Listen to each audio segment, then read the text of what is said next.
Baik, saya akan melanjutkan apa yang telah disampaikan oleh Bapak Yesaya. Dan bagian saya di sini eh, mempertegas kembali bahwa calling itu bisa mengarah, menjurus kepada karir atau pekerjaan. Ini salah satunya. Tetapi ternyata calling itu lebih luas daripada hanya sekedar karir atau pekerjaan. Nah, firman Tuhan berkata di dalam Kejadian 1 ayat 28, beranak cuculah dan bertambah banyak, penuhilah bumi dan taklukkanlah itu, berkuasalah atas ikan-ikan di laut dan burung-burung di udara dan atas segala binatang yang merayap di bumi. Nah, ayat 28 dari Kejadian 1 ini sebetulnya didahului oleh suatu pernyataan Allah ya. Baiklah kita menjadikan manusia menurut gambar dan rupa kita. Kemudian di dalam ayat 27, Allah itu menciptakan manusia itu laki-laki dan perempuan.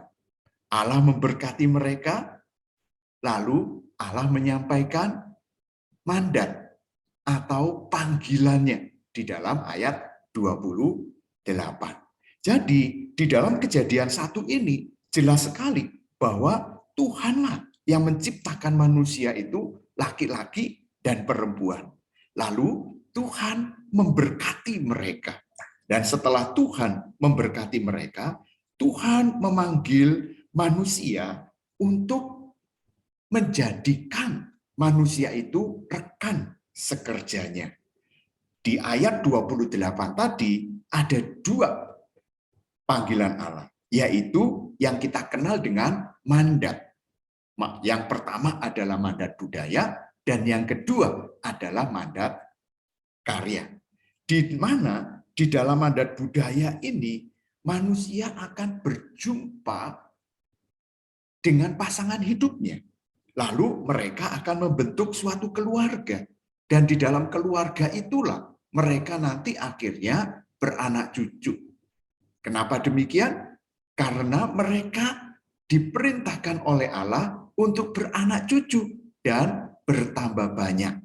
Dalam hal inilah manusia akhirnya menjadi rekan sekerja Allah di dalam menciptakan manusia yang lainnya. Lalu yang kedua adalah mandat karya, mandat pekerjaan di sini ya. Sehingga betul seperti yang dikatakan oleh Bapak Yesaya tadi, manusia diciptakan oleh Allah bukan untuk tidur, bukan untuk nganggur, bukan untuk santai, bukan untuk leha-leha, tetapi untuk berkarya, untuk bekerja, untuk berkarir. Maka Tuhan memanggil manusia untuk menjadi pengelola bumi, sehingga Allah mempercayakan alam yang sudah diciptakan tersebut. Nah, dalam hal ini, maka manusia itu akan bekerja, akan berkarya sesuai dengan bakat, talenta, dan karunia-Nya. Perhatikan ilustrasi berikut ini ya. Nah, ibarat jam tangan. Jam tangan ini ada penciptanya. Dan pencipta itu pasti tidak main-main. Yang membuat jam tangan ini itu berpikir sedemikian rupa. Maka ketika dia akan membuat jam tangan ini, dia akan memikirkan tujuannya. Apa tujuan dia menciptakan jam ini? Apa kegunaan dari jam yang dia ciptakan itu? Lalu jam itu nanti akan ditempatkan di mana? Pembuatnya akan berpikir sedemikian rupa. Nah, perhatikan. Jam tangan itu pasti dipakai untuk menunjuk jam. Gunanya apa? Untuk melihat waktu, melihat jam. Dan tempatnya itu sangat ditentukan sekali, yaitu di tangan. Maka dinamakan jam tangan. Nah, demikian pula dengan manusia. Manusia itu diciptakan oleh Allah pasti dengan planning, dengan perencanaan yang matang. Allah punya tujuan, Allah punya rencana menciptakan manusia laki-laki dan perempuan dan menempatkan di dalam tempat yang sudah ditentukan oleh Allah. Jelas sekali ya. Maka kalau kita memperhatikan di sini, ada banyak sekali bakat, talenta, karunia yang disertakan oleh Allah ketika Tuhan itu menciptakan manusia. Manusia itu diberikan secara lengkap ya bakat, karunia, talentanya gitu. Nah, ada yang dokter ya, ada yang menggambar, karunia arsitektur. Oh, banyak sekali ya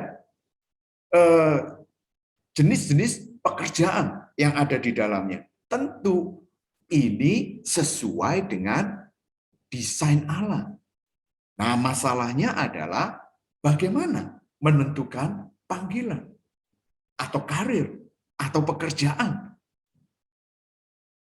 Tentu kita tidak bisa menjadi dokter sekaligus menjadi merangkap jadi ini, jadi itu, jadi itu. Tidak.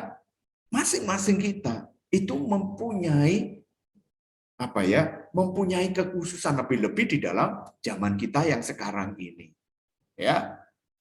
Nah, bagaimana menentukan panggilan kita? Nah, maka ada tantangan dan peluang ya di dalam lingkungan keluarga, sekolah yang menjadi tempat kita ini hidup, di mana kita ini ditempatkan oleh Allah. Keluarga itu adalah tempat di mana kita ini mengenal siapa diri kita dan apa nanti profesi kita, apa panggilan kita. Demikian pula dengan lingkungan sekolah.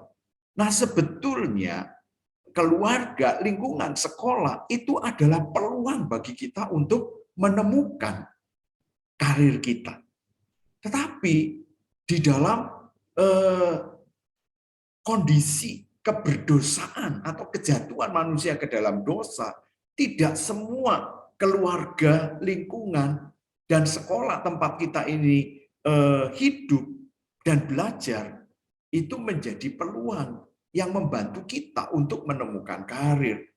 Justru kadang-kadang di mana kita hidup, kita itu menemukan tantangan, ya, menemukan kesulitan, sehingga kita tidak menemukan siapa diri kita seperti yang dimaui oleh Tuhan. Nah, bagi kita sekalian yang telah ditempatkan di dalam keluarga yang sangat mengerti tentang panggilan Allah, bahwa setiap orang itu mempunyai bakat dan karunia yang diberikan oleh Allah, maka keluarga itu akan sangat membangun kita gitu ya untuk menemukannya. Tetapi ada keluarga-keluarga tertentu yang tidak demikian. Justru ada orang tua yang memaksakan karir anak, pekerjaan, atau bidang tertentu yang sebetulnya bukan dikehendaki oleh Allah di dalam diri anak tersebut.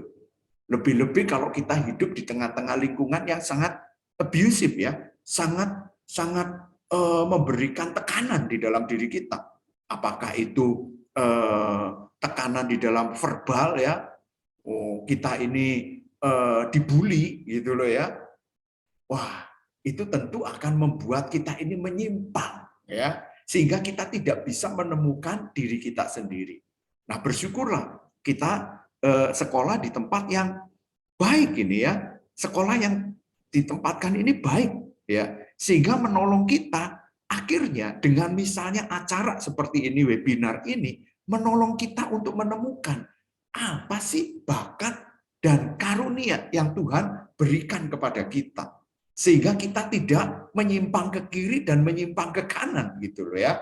Nah, jadi gimana kita menemukannya ya? Nah, ada beberapa teori ya, misalnya Donald Sapper itu ya, ada perkembangan karir. Tentunya itu akan kita temukan di keluarga, di lingkungan, dan di sekolah.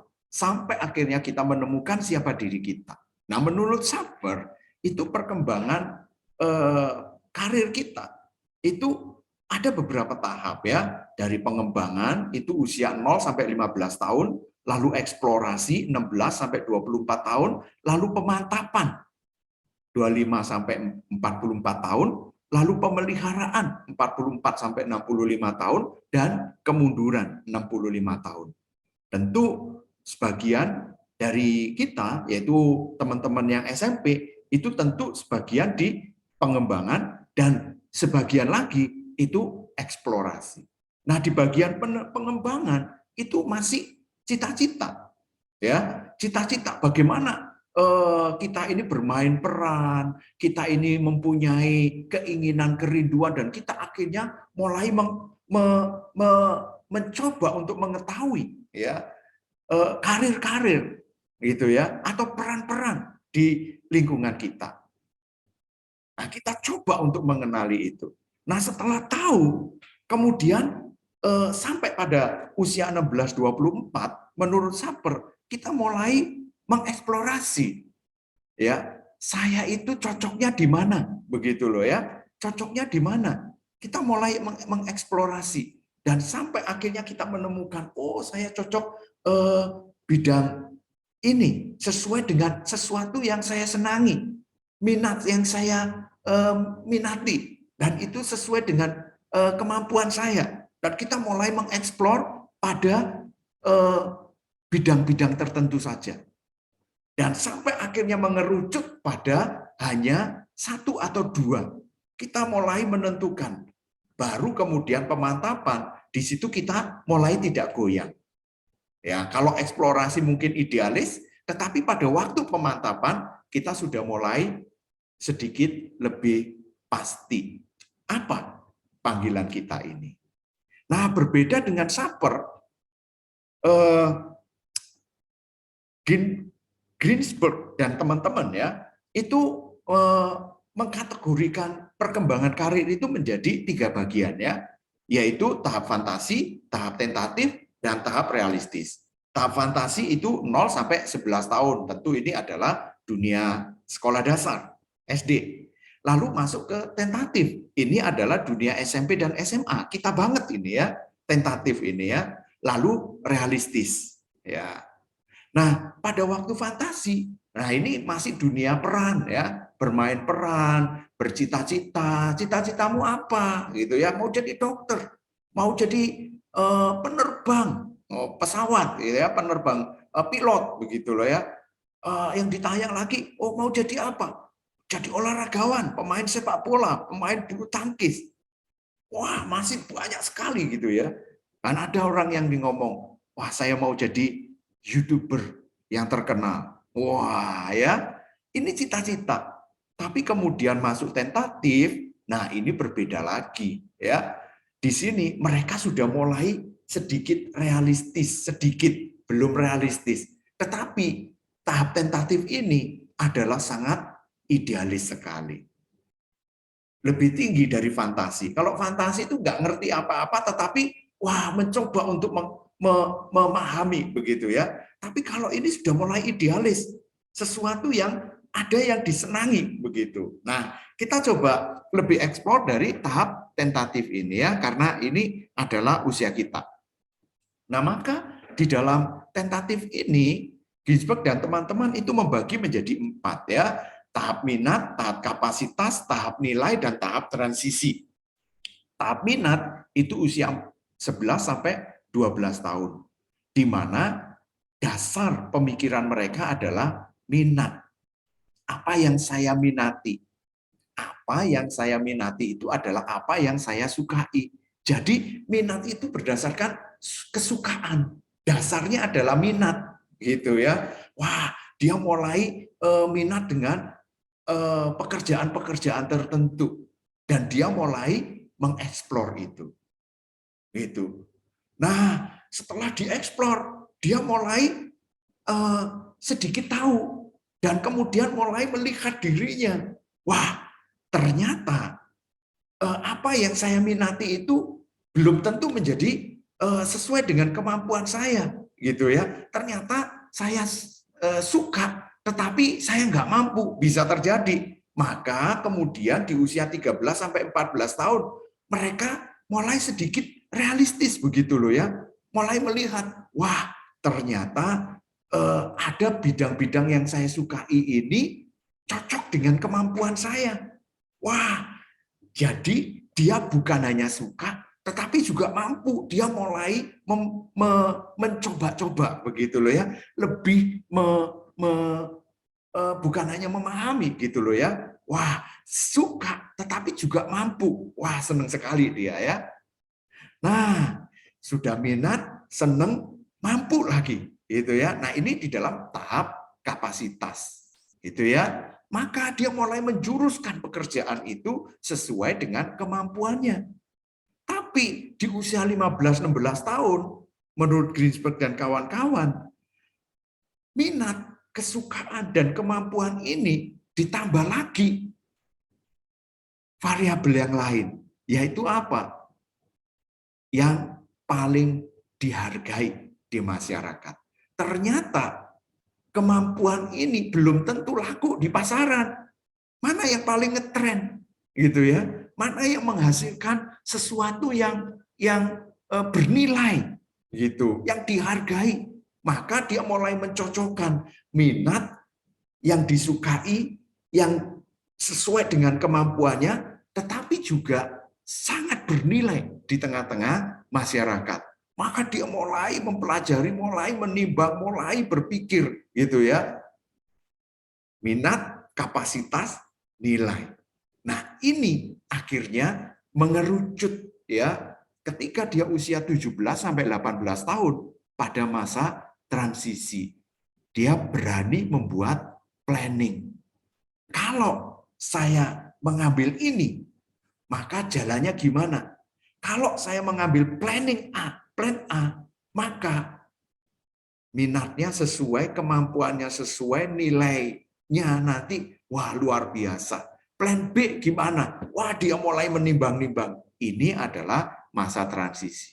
Maka sebetulnya bagi kita yang di usia minat, itu tentu saja di usia SMP, tentu saja itu terkait erat dengan minat, kemampuan, dan penilaian, gitu ya, yang menjadi pertimbangan. Tetapi di akhir-akhir masa SMA kita, kita seharusnya sudah akhirnya mengerucut kepada satu keputusan, ya, yang mungkin memang akan ada banyak cabangnya, tapi jurusannya adalah ini. Oh, ini saya yang akan geluti ini. Kita punya gambaran besar, planningnya. Saya akan masuk jurusan matematika, maka planningnya nanti akan saya begini, begini, begini. Ini di dalam masa transisi itu. Jadi tugas kita jelas di sana ya, menemukan itu. Tentu guru-guru kita di sekolah, tentu orang tua kita itu menjadi variabel yang sangat menolong bagi kita ya, sangat menolong sekali ya, karena mereka adalah orang-orang yang sudah pernah melewati itu. Ya, maka kita akhirnya menemukan ya minat kita ya, mengidentifikasi dan mencoba ya dari multi intelligence yang dilengkapkan di dalam diri kita oleh Allah, ya dicukupkan di dalam diri kita, maka kita mulai mencari ya. Kalau kita bakatnya ada linguistik, maka tentu kita akan menjadi penulis. Kalau logikal matematik itu nanti akhirnya menjadi banker, accounting gitu ya. Tapi kalau spasial, visual gitu ya, maka kita mungkin nanti akan menjadi desainer engineering. Bisa jadi menjadi apa? Mungkin bisa juga ya jadi arsitek dan seterusnya ya. Musikal ya singer, musical composer ya. Kalau body kinestetik ya mungkin aktor ya, atletik gitu ya, atlet itu, aktor dan atlet. Kalau interpersonal, nah mungkin kita akan menjadi leaders ya, pemimpin. atau social worker ya, human PR gitu loh ya, public relation ya.